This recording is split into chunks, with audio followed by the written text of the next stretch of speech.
bago tayo pumunta sa iba't ibang mga usapin tungkol dyan sa Russia, Mr. Ambassador, gaano katagal na po ang embahada dyan sa Russia?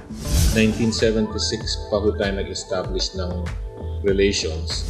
Pero yung unang embahada natin nasa hotel noon dahil hindi pa tayo nakakakuha ng embassy.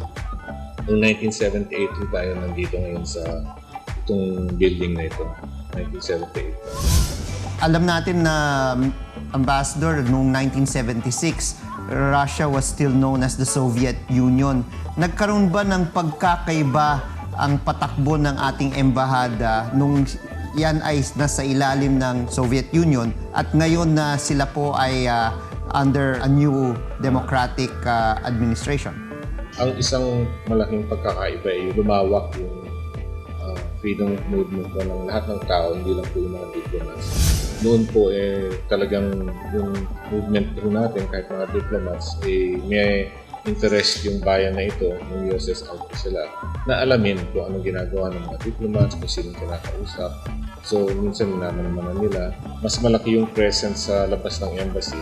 Ngayon, isa na lang, and it's really for security. So, mas gusto nilang mas active lang kami mga diplomats, gusto nilang wala na silang tinatago, gusto nilang kausapin namin yung mga tao nila, mga mamamayan, mga businessmen, mga government employees, mga government leaders.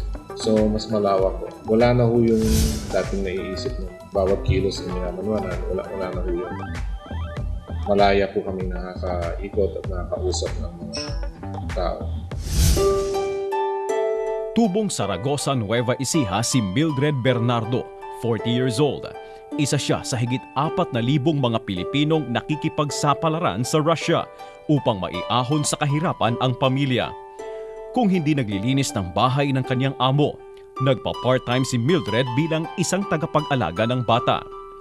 Sa 4 na taon na niyang pagtatrabaho sa Russia, iba't ibang problema na ang kanyang mga hinarap.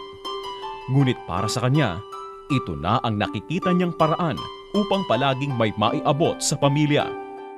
Ito na po yung apartment, dito po ako nakatira. Yan, pasok na po tayo. Ito po yung maliit naming bahay. Ito po yung munti naming kusina. Yan. And then, andito naman po yung aming kwarto. Yan. Ito po yung aming higaan. May kasama po ako dito. Double deck po ito. Yan. Ito na po tayo sa kusina. Kaninang maga, nagluto na po ako instant morning and dinner. Yan. Kanina po, nasain po ako ito rice cooker. Good. And, ampalaya. Isang ampalaya. Meron po kami ampalaya dito. Kaya, tara na, kain na po tayo. Ang tulong na inaabot naman ng embahada sa mga tulad niya ay isa na sa mga ginhawang kanyang tinatamasa sa kabila ng pagtitiis na araw-araw niyang hinaharap.